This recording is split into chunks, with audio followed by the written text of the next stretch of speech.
Assalamualaikum warahmatullahi wabarakatuh. Perkenalkan, nama saya Wiwi. Di sini saya akan mempresentasikan hasil studi kasus yang saya pelajari, yaitu mengenai manajemen dan inovasi di Rumah Sakit Umum Pusat Nasional Dr. Cipto Mangunkusumo atau yang biasa disebut disingkat sebagai RSCM. Rumah Sakit Umum Pusat Nasional Dr. Cipto Mangunkusumo adalah salah satu rumah sakit terbesar dan paling bergengsi di Indonesia, terletak di Jakarta Pusat. RSCM juga berfungsi sebagai rumah sakit rujukan nasional dan pusat pendidikan bagi mahasiswa kedokteran dari Universitas Indonesia. RSCM sendiri berdiri sejak tahun 1919. RSCM Rumah Sakit Umum Pusat Nasional Dr. Cipto Mangunkusumo atau bisa disebut dengan RSUPN Dr. Cipto Mangunkusumo. Selain menjadi rumah sakit pemerintah, RSCM juga berfungsi sebagai rumah sakit pendidikan. Salah satunya adalah Fakultas Kedokteran Universitas Indonesia. Nama rumah sakit ini sendiri diambil dari nama Dr. Cipto Mangunkusumo. Beliau adalah seorang tokoh pejuang Indonesia pada masa kolonial. RSCM telah berkembang menjadi sangat pesat pusat layanan kesehatan yang menawarkan berbagai layanan medis canggih dan komprehensif.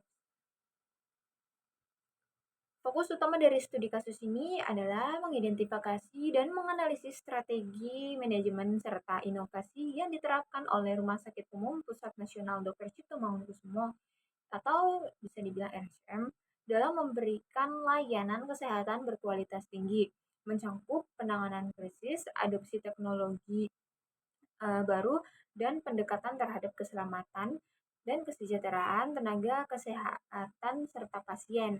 Fokus juga diberikan pada tugas seperti berpikir positif, komunikasi efektif, dan kepemimpinan, disiplin manajemen waktu, dan kearifan lokal dalam konteks operasional rumah sakit.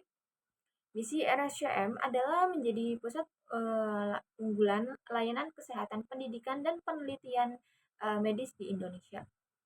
RSCM berkomitmen untuk memberikan pelayanan kesehatan terbaik, pendidikan tenaga medis yang kompeten, dan melakukan penelitian inovatif untuk meningkatkan kualitas hidup masyarakat. Analisis aspek-aspek tugas. Yang pertama ada berpikir positif. RSCM mendorong seluruh tenaga medis untuk selalu berpikir positif, terutama dalam menghadapi situs kritis.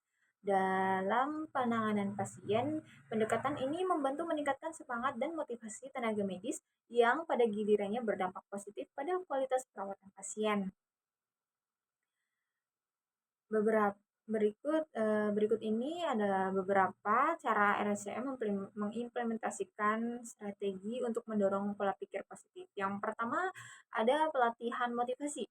RSCM secara rutin mengadakan pelatihan dan workshop yang menekankan pentingnya berpikir positif dan strategi untuk menerapkannya dalam kehidupan sehari-hari.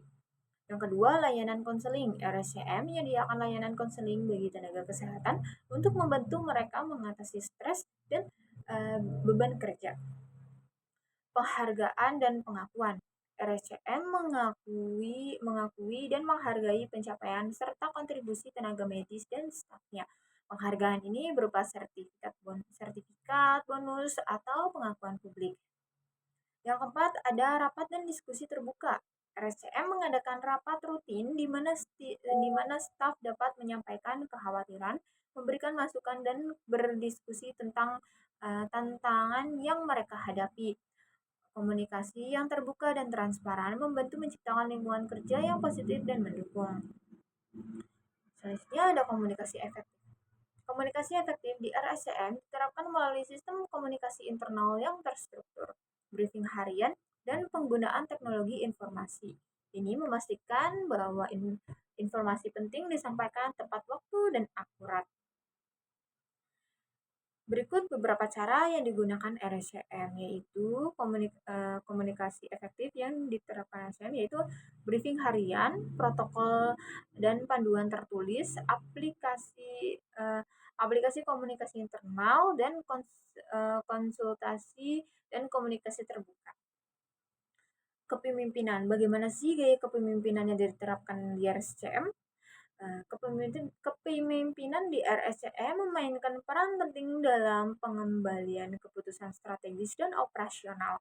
Para pemimpin di RSCM bertanggung jawab untuk menginspirasi tenaga medis, memastikan protokol kesehatan dipatuhi dan memimpin dengan contoh dalam situs krisis.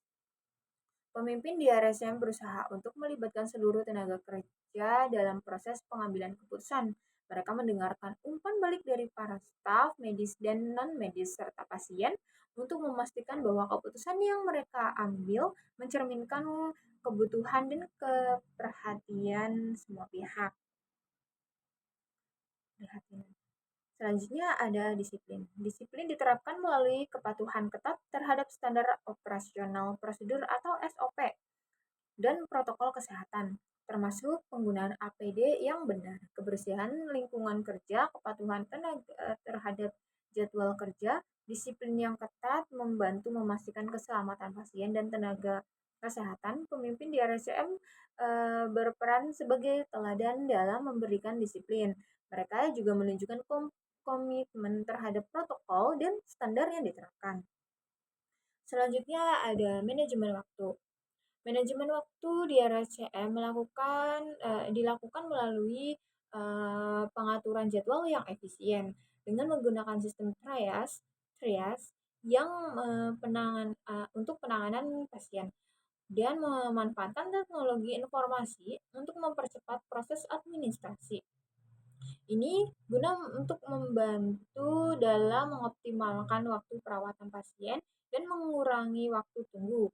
RSCM juga mengimplementasikan manajemen waktu dalam proses pelayanan pasien, mulai dari penerimaan pasien masuk, perawatan medis, hingga proses keuangan. RSCM juga menggunakan sistem jadwal yang terstruktur guna mengatur waktu kerja tenaga medis. Jadwal kerja ini membantu memastikan bahwa setiap tenaga kerja bekerja dengan optimal dan tidak mengalami kelelahan. Selanjutnya, kearifan lokal. Kearifan lokal dalam pendekatan perawatan kesehatan seperti penggunaan obat-obat tradisional dalam terapi mendukung dan mempertimbangkan budaya dan kebiasaan pasien dalam memberikan perawatan.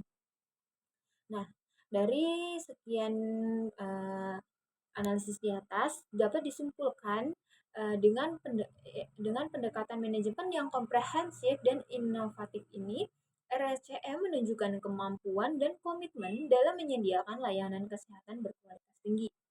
Pelajaran dari pandemi COVID-19 dapat menjadi panduan bagi rumah sakit lain dalam menghadapi situasi krisis di masa depan. Fokus pada kerjasama literasi sektor, penggunaan teknologi, dan dukungan. Sekian dari saya. Terima kasih sudah mendengarkan.